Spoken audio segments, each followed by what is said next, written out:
به فرد از ایرانه و همچنین وجود قابلیت‌های جدید که در این سبک از بازی‌ها تازگی دارن و کاملا جدیدن باعث شده که ایرانگر نسبت به بقیه بازی‌ها متفاوت بشه و همچنین با این امکانات زیاد ایرانگر با این حال تا حد امکان بازی بهینه شده و کاملا روونه و روی اندرویدهای 4 به بالا قابل اجراه.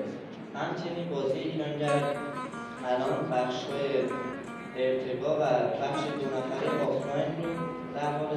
ساخت داریم که به بازی اضافه